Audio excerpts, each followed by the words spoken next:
Bakit nga ba wala tayong binibenta, inaalok, lalo na pinopromote ng mga corals?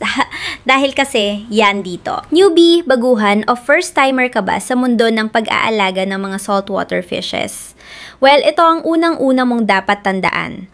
Bawal na bawal ang corals dito sa Pilipinas. Kahit maliit lang yan, still bawal. Alinsunod ito sa Republic Act number 9,147 o mas kilala bilang Wildlife Resources Conservation and Protection Act. Ibig sabihin, bawal manghuli, bumili, magbenta o mag-alaga ng corals dahil bahagi ito ng ating marine wildlife na mahigpit na pinoprotektahan ng gobyerno. At hindi biro ang parusa ha, ang sinumang mahuhuling nag-aalaga o nagbebenta ng corals ay pwedeng makulong ng hanggang 6 na taon at pagmumultahin ng mula 100,000 piso hanggang 1,000,000, depende sa bigat ng paglabag.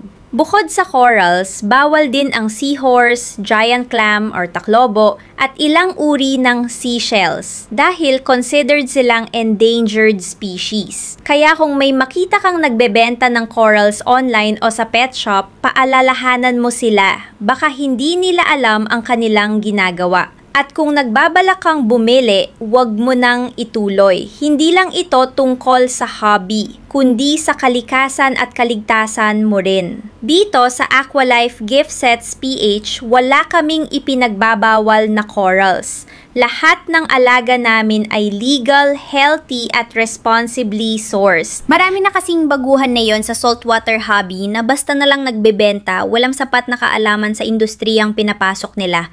Ang mas masaklap pa, sila pa yung nagtuturo sa kapwa baguhan. Pero mali naman ang itinuturo. Ang una, sanang tinuturo nila ay ito: bawal mag-alaga o mangolekta ng corals.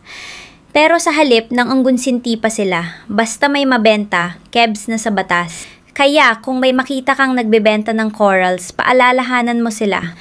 So kung gusto mo ng legit, legal at responsible na saltwater fish keeping experience, dito ka na sa Aqualife Gift Sets PH. As of October 16, 2025 ay meron tayong 26,526 followers sa page.